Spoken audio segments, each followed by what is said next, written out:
warm welcome to the brand new edition of To The Point. I'm Kriti Mishra. And on today's show, I have with me Secretary General of Rajya Sabha, Mr. Deshdeepak Verma. Mr. Verma, welcome to Rajya Sabha Television and thank you so much for joining us. Thank you. So, first of all, Chairman Naidu held the first meeting with the senior officials of the Secretariat since the nationwide lockdown since the 25th of March. During this 1 hour long meeting on the first day of the lockdown of 3.0, several issues were discussed and progress on the same was also reviewed. What were the major highlights? You see, the first point on the agenda was regarding the austerity measures. As you are aware that during these COVID-19 days, the country is strained for resources. So we have to cut our corners so as to generate more and more resources. So we concentrated on what could be the savings on different items, and we especially chose those items which could be deferred or which we thought that were the unproductive expenses. And we have identified items worth about 60 crores which we would be deferring in this year, and we are trying to reach the target of about 84 crores, 80 to 85 crores, which we will be doing the next phase of exercise. So about 60 to 65 crores that has been identified that we will be able to save during the year. So, what are the other austerity measures that would be followed by members of parliament? Regarding the members of the parliament, one decision which has been taken, and in fact the savings come from them, from that only, that the parliamentary committee meetings in the financial year would not be held outside Delhi. It would be held in India, in Delhi, and it will not be held outside Delhi, and which will save the money on the domestic travel. And also, it has been decided that in the foreign delegations, that also should be kept to the minimum, and the number of tours and also the number of persons participating, that should be kept minimum. So that would also make a huge saving of about 3 crores. And then there are several other decisions which were taken, which of course is other than the austerity measures. So, and how will the oath to the 38 members who have recently been elected unopposed be administered? Yes, this issue was also discussed with the Honorable Chairman, and we have, as you are aware, out of 58, about 20 members were elected unopposed, and 38 were elected unopposed, and for the 20, the election has to take place. Now, out of these 38 have to take oath in the House. Now, after 17, sometime the dates will be decided about this, about the oath taking. And it is also being discussed and considered that whether we can, because the number is large, and at any date there will be more than say 15, 20 members wanting to take oath. So it is being discussed as to whether we can do the oath taking ceremony inside the House chamber itself. So that is maybe possible, because then we'll be able to also maintain the social distancing and also the decorum of the function. Right, So and that way, what are the safety norms that are being followed by the Secretariat? you see, as I told you that 20th of April onwards, the joint secretaries have started coming to the office, including myself, and the other officers, which it means deputy secretary and below. There are 33% of them are to come, and depending on the exigencies of work, some other people can also be invited. But while they are being invited for work, all the precaution regarding social distancing has to be taken. For example, they have to wear masks all the time while coming to the office, and again in the office they have to wear the mask. They have to use the gloves as much as possible, and also keep washing their hands after dealing with the files. So all that precaution have to be are being taken. Further, when they enter the parliament premises, their thermal temperature is being taken, and the toilets and the bathrooms also, the sanitizers have been kept. They are uh, being cleaned very regularly, and all these precautions are being taken. Right, sir. And also the fact that we have to now initiate the action to fill up the vacancies of chairman of 8 committees caused by retirement of some of the members of the Rajya Sabha. What will be the procedure? Yes, there are certain vacancies in the chairperson of the committees, and of course, two posts are connected to the position of the deputy chairman. So as and when the deputy chairman election takes place, those two posts will be filled. Now, the rest of the posts, there are some members who have completed their tenure, so they have left, and there are some who have been re-elected. They have again been nominated, and they are now elected as the members of the parliament. But they have to be again to be elected as the chairman of those committees. So all these elections, now the process has been put into motion, and now we would be processing those files and then put it up before the honorable chairman for his decision. Yes, sir. Secretariat has been holding meetings through video conferencing since a very long time. Secretariat has been observing social distancing as has been mandated and has been suggested by the government. Technology and technological paradigm has shifted immensely. How different is it now, sir? That's a very interesting question that you have asked.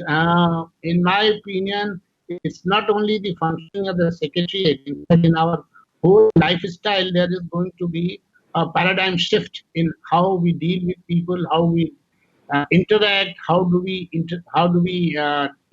discharge our duties, and the focus is more and more now on digital and more on being online. This, I presume, that add speed to the system, and as well as it will also save costs on several of the expenditures we have been making. It is interesting that it's like a self-discovery. We are discovering that we can work in a very different manner also and be as efficient as possible. I would be very happy to share with you that during this time, we have told all the joint secretaries to list out the priority programs in their sections and the divisions and then concentrate on that. And this has resulted into some of the very critical work of the Rajya Sabha Secretariat being handled at priority and also qualitatively being handled with very astonishing results. So this, I think, is the major achievement, and this is the kind of change that will come in the new scheme of things, where the minimum time and with minimum resources you will try to achieve maximum results. So it is optimizing your own resources and your own time. Absolutely, sir. This is optimization of all the resources. But interestingly, the Joint Committee on Salary and Allowances met online and they recommended a 30% reduction in the constituency and office allowance of MPs. How do you see the functioning of committees in the days ahead, sir? I don't think that the committee's functioning would be affected in the sense that there will be enough opportunities for deliberation, discussions for the committee members to make. The only issue could be that probably during this time they may not be able to go out and as and when the meetings start taking place, and the meetings will have to be held in Delhi. But in terms of the output, in terms of the quality of work, I don't think there would be any major shift, a major change. Right, sir. The nation has come out wholeheartedly to support this fight against coronavirus. Talking about Rajya Sabha's contribution to PM CARES Fund, how do you see it? Well, you are aware that the Honorable Chairman had issued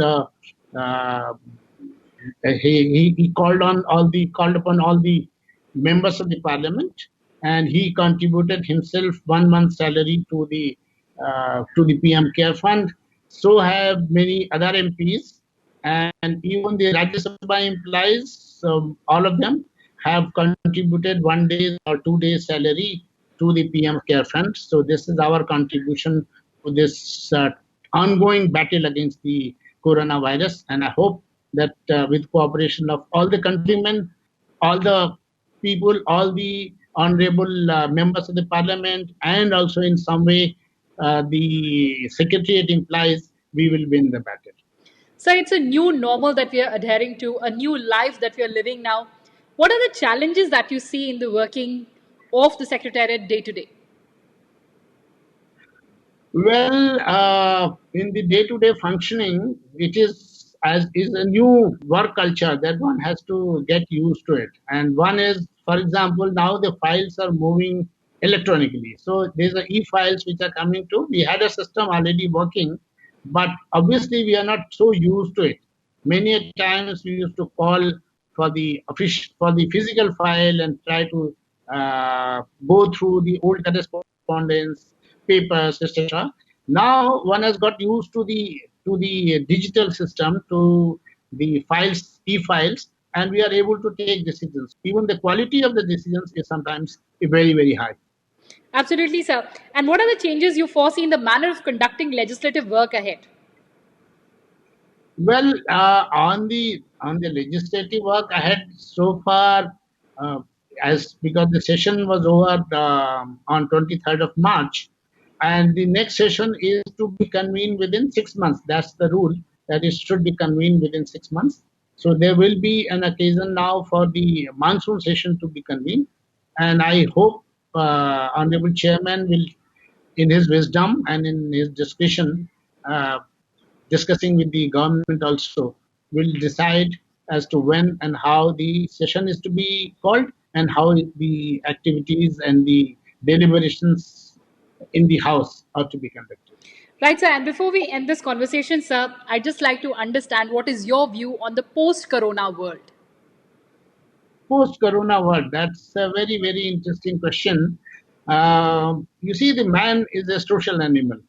Now, what we are saying, we have been very happily meeting people, interacting people. We have been saying that in trying to decide things, it is much better to have a personal one-to-one meeting with people, have a understand that person, meet him, try to understand his problems. All that will have to be done many times with some distance, sometimes digitally, and this is an exercise which will probably need a lot of training in the society, and I hope that we'll be able to come through. It's a difficult task.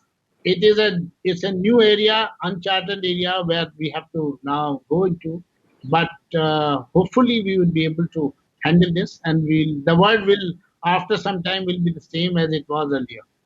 Right, sir. We do hope that the world becomes the same as it was earlier, and we have to win this fight against the invisible enemy. But, Mr. Verma, you gave us the time. Thank you so much for joining us on the Rajya Sabha television with such important details and inputs. Thank you, and I also take this opportunity to compliment RSTV and all the professionals of the RSTV who have worked during this period not only diligently but with some very quality outputs. For that, kudos to all of you, your officers, and all the professionals. Thank you so much, sir. That's an honor, sir. Thank you so much. Thanks for joining us. Thank you. Thank you very much.